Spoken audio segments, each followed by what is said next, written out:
TYBAच्या मागच्या लेक्चरला आपण दादाबाई नौरोजींची भारतीय स्वातंत्र्याबद्दलची मते हा भाग बघितलेला आहे किंवा दादाबाई नौरोजींची स्वराज्याबद्दलची मते हा भाग बघितलेला आहे. या संदर्भात दादाबाई नौरोजींच्यावर सुरुवातीपासूनच एक अशी टीका केली जाते की दादाबाई नौरोजी हे ब्रिटिश धार्जिणे आहेत. ब्रिटिशांवर त्यांची फार मोठी श्रद्धा आहे आणि ब्रिटिशांवर विश्वास असणारे नेते म्हणजे दादाबाई नौरोजी.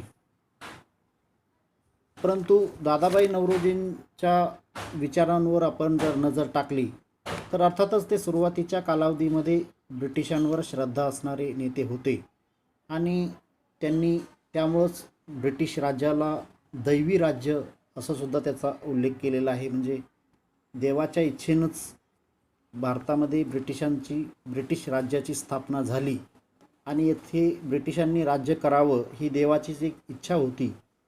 कारण भारतामध्ये तात्कालीन जी परिस्थिती होती ती फारच हलाखीची होती आणि त्यातून ब्रिटिश सरकारच भारतीयांना बाहेर काढेल यावर काही जणांचा विश्वास होता आणि त्यापैकी दादाबाई एक नेते होते. तसेच दादाबाई नौरोजींनी ब्रिटिश सरकारचे काही फायदेसुद्धा सांगितलेले आहेत. उदाहरणार्थ ब्रिटिशांची न्यायबुद्धी जी आहे ती न्यायाची आहे. ब्रिटिशांनी या देशामध्ये रस्ते, रेल्वे, पूल अशा दळणवळण साधनांची निर्मिती केली. तसेच आधुनिक शिक्षण प्रणाली त्यांनी या देशाला दिली. ही एक भारतासाठी फार मोठी देणगी म्हणावी लागेल. तसेच भारतामध्ये कायद्याचं राज्य त्यांनी सुरू केलं. भारतामध्ये स्वातंत्र्य, समता, बंधुता, न्याय या तत्वांची जी जोपासना होत आहे किंवा प्रसार होत आहे यामध्ये ब्रिटिशांचं योगदान आहे. अशा वेगवेगळ्या फायद्यांमुळं दादाबाई नौरोजींना ब्रिटिशांच्याकडून फार अपेक्षा होत्या. परंतु त्या सगळ्याच अपेक्षांची पूर्तता न झाल्यामुळं पुढच्या कालावधीमध्ये दादाबाई नौरोजींनी ब्रिटिश सरकारवर किंवा ब्रिटिश साम्राज्यावर टीका करायला सुद्धा सुरुवात केलेली आहे. यावरून आपल्या लक्षात येतं की ते अतिशय अंध श्रद्धाळूपणे किंवा अंध विश्वासातून ब्रिटिशांवर विश्वास ठेवणारे नेते नव्हते. तर त्यांनी परिस्थितीचं अवलोकन करून आपली मतं जी आहेत ती वेळोवेळी बदललेली आहेत. साधारणपणे 1906 नंतर दादाबाई नौरोजींचा ब्रिटिश सरकारबद्दल भ्रमनिरास झाल्याचं दिसतं. म्हणूनच त्यांनी काँग्रेसच्या व्यासपीठावरून अनेक ठराव जे स्वातंत्र्याशी संबंधित होते ते संमत करून घेतले. थोडक्यात दादाबाई नौरोजींनी यापुढच्या कालावधीमध्ये ब्रिटिशांवर टीका करायला सुरुवात केलेली आहे.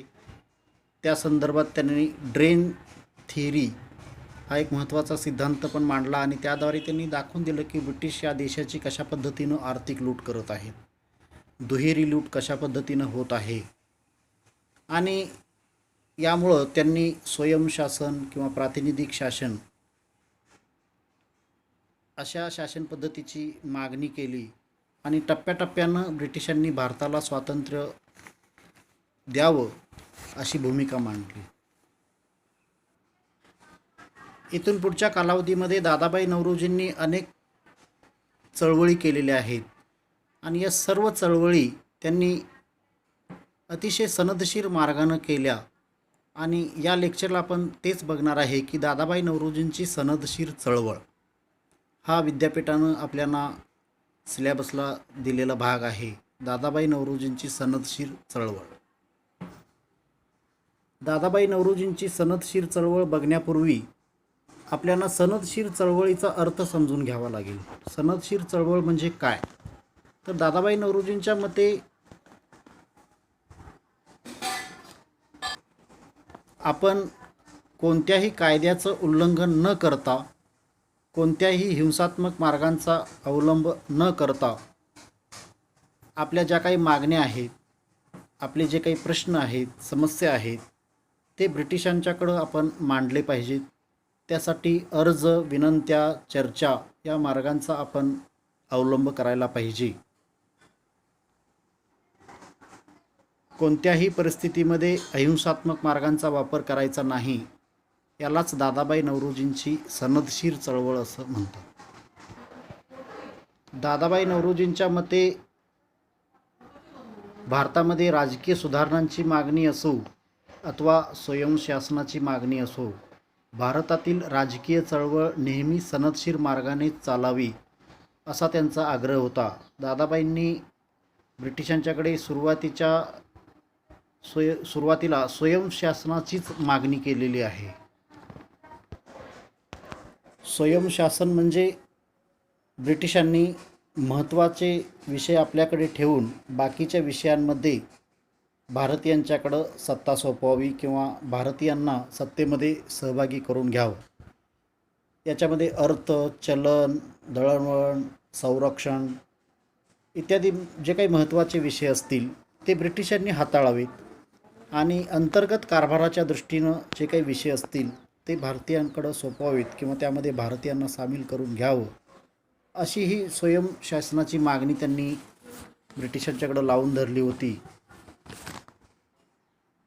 दादाबाई नौरोजींचा विश्वास होता की आपल्या या ज्या मागण्या आहेत त्या आपण ब्रिटिशांच्याकडं व्यवस्थितपणे मांडल्या किंवा आपले हे काही प्रश्न आहेत ते ब्रिटिशांना व्यवस्थितपणे समजावून सांगितले तर ब्रिटिश सरकार नक्कीच त्यावर विचार करतील आणि आपल्या मागण्या ब्रिटिश सरकार मान्य करतील. परंतु यासाठी आपल्याला सनदशीर चळवळच उपयोगी पडेल किंवा सनदशीर चळवळीचाच आपल्याला वापर करावा लागेल हे त्यांनी स्पष्ट केले आहे. ब्रिटिशांच्या न्यायबुद्धीवर दादाबाई नौरोजींचा विश्वास होता. त्यामुळं आपण या ज्या मागण्या सनदशीर मार्गानं ब्रिटिशांच्याकडं करू त्या फुकट जाणार नाहीत किंवा हे आपले प्रयत्न वाया जाणार नाहीत. ब्रिटिश सरकार निश्चितच त्याच्याकडं लक्ष देतील अशी त्यामागं त्यांची भूमिका होती. आता या संदर्भामध्ये ब्रिटिशांच्याकडं हे प्रश्न मांडण्यासाठी दादाबाई नौरोजी जेव्हा जेव्हा इंग्लंडला जायचे, शिक्षणाच्या कामासाठी असो किंवा व्यापारासाठी असो, दादाबाई नौरोजी अनेक वेळेला इंग्लंडमध्ये जात असत. बराच वेळ त्यांचं इंग्लंडमध्ये वास्तव्य असे. त्यावेळेला त्यांनी ब्रिटिशांच्याकडून भारतीयांची होणारी फसवणूक, भारतीयांच्यावर होणारे अन्याय, अत्याचार यासंबंधीचे प्रश्न वेळोवेळी ब्रिटिश सरकारपुढं किंवा ब्रिटिश पार्लमेंटमध्ये सुद्धा त्यांनी मांडलेले आहेत. ते काही काळ ब्रिटिश पार्लमेंटचे सदस्यसुद्धा होते. तर त्या मार्गाचा वापर करून त्यांनी भारतीयांचे प्रश्न तेथेसुद्धा मांडले. दादाबाई नौरोजी हे राष्ट्रीय काँग्रेसचे 3 वेळेला अध्यक्षसुद्धा होते आणि या कालावधीमध्ये दादाबाई नौरोजींच्या प्रयत्नातूनच राष्ट्रीय काँग्रेसने इंग्लंडमध्ये भारतीयांचे प्रश्न इंग्रजांच्याकडं मांडण्यासाठी एक कमिटी स्थापन केली होती. त्या कमिटीने इंग्लंडमध्ये अनेक भाषणे किंवा अनेक बैठका, चर्चासत्र आयोजित करून भारतीयांचे प्रश्न इंग्रजांच्या समोर मांडण्याचं काम केलेलं आहे. या संदर्भात आणखी एक महत्त्वाची गोष्ट म्हणजे दादाबाई नौरोजींनी इंग्लंडमध्ये इंडिया नावाचे एक नियतकालिक सुरू केले होते. त्या नियतकालिकाच्या माध्यमातून त्यांनी सातत्याने भारतीयांचे प्रश्न लावून धरले होते. काँग्रेसने जी कमिटी इंग्लंडमध्ये स्थापन केली होती ती काही कारणामुळं 1921मध्ये बरखास्त करण्यात आली. तरी पण त्या कमिटीनं जे काम केलेलं आहे किंवा जे कार्य केलं त्याचं महत्त्व नाकारून चालणार नाही. अशा रीतीनं दादाबाई नौरोजींनी सनदशीर मार्गानंच आपल्या मागण्या ब्रिटिशांच्या समोर मांडल्या किंवा त्यांच्यावर जी टीका केली ती सनदशीर मार्गानंच केली. यामध्ये पुढचा मुद्दा आहे तो म्हणजे दादाबाईंची सनदशीर चळवळ ही व्यापक होती. दादाबाई नौरोजींनी जी सनदशीर चळवळ सुरू केली होती ती व्यापक होती, म्हणजे मर्यादित नव्हती. फक्त अर्ज विनंत्या एवढ्यापुरताच सनदशीर मार्गाचा अवलंब करणे असं नव्हे, तर दादाबाई नौरोजींच्या मते आपण जी सनदशीर चळवळ सुरू केली आहे त्यामागं प्रत्येक नागरिकानं एकजुटीने, निष्ठेने उभं राहणं आवश्यक आहे. नागरिकांनी सातत्यपूर्णपणे शांततापूर्ण पद्धतीने आंदोलनं करावीत. त्यांनी या संदर्भामध्ये ब्रिटिश जनतेचंच उदाहरण दिलेलं आहे की ब्रिटिश जनता किती सहनशील आणि निष्ठावंत आहे हे आपल्याला त्यांनी त्या देशामध्ये लोकशाहीची प्रस्थापना कशा पद्धतीनं केली यातून दिसून येतो. राजेशाही दूर करण्यासाठी ब्रिटिश जनतेनं फार मोठा लढा अहिंसात्मक पद्धतीनं किंवा सनदशीर मार्गानं दिला आणि राजेशाही घालवून त्या देशामध्ये त्यांनी लोकशाहीची स्थापना केली. तर ही जी ब्रिटिश जनतेची सहनशक्ती आहे, निष्ठा आहे, त्याच्यातून भारतीयांना खूप काही शिकण्यासारखं आहे हे त्यांनी येथे नमूद केलेलं आहे. केव्हाही बळाच्या मार्गाचा वापर न करता शांततापूर्ण पद्धतीचाच आपण वापर करायला हवा. पुढचा मुद्दा दादाभाई नौरोजींनी यामध्ये मांडला की सनदशीर चळवळीमध्ये त्याग आणि निष्ठा अभिप्रेत आहे. प्रत्येक नागरिकानं निष्ठेनं, त्यागानं ही सनदशीर चळवळ पुढं नेणं आवश्यक आहे. फक्त चळवळ करायची म्हणजे चळवळ करायची असं नाही, तर प्रत्येक नागरिकानं काहीतरी त्याग करणं अपेक्षित आहे आणि त्यातून सनदशीर चळवळीला बळ मिळतं. आंदोलने आपल्यातील सामर्थ्याची आणि स्वतःच्या हक्कांची जाणीव करून देणारी असावीत. भारतीयांनी सनदशीर मार्गाने आंदोलने केली नाहीत तर आपल्या मागण्या कोणत्या व समस्या कोणत्या हेच ब्रिटिशांना समजणार नाही. म्हणून सनदशीर आंदोलनाचा मार्ग त्यांच्या राजकीय जीवनाचा अविभाज्य घटक होता. दादाभाई नौरोजींनी जे सनदशीर चळवळीसंबंधी आपले विचार मांडलेले आहेत त्यामध्ये अजून एक महत्त्वाचा मुद्दा त्यांनी मांडला, तो म्हणजे भारतीयांची ताकद जी आहे ती मर्यादित आहे. लढाईमध्ये आपण समोरासमोर ब्रिटिश जनतेशी टक्कर देऊ शकत नाही, कारण आपण जी लढाई करतो किंवा बळाचा वापर करतो त्यामध्ये पारंपरिक शस्त्रास्त्रांचा आपण वापर करतो, तलवार, घोडेबाजी वगैरे वगैरे. परंतु ब्रिटिशांच्याकडं अत्याधुनिक शस्त्रास्त्र आहेत, बंदुका आहेत, रायफल्स आहेत आणि ते दुरून या सर्व शस्त्रास्त्रांचा वापर करू शकतात. म्हणून समोरासमोरच्या लढाईमध्ये आपला ब्रिटिशांशी टिकाव लागणार नाही. म्हणून आपल्या मर्यादा आपण लक्षात घ्याव्यात आणि हिंसात्मक मार्गांचा अवलंब न करता सनदशीर मार्गानंच आपल्याला आपला स्वातंत्र्याचा लढा जो आहे तो पुढे न्यावा लागेल याच्यावर त्यांनी जोर दिलेला आहे.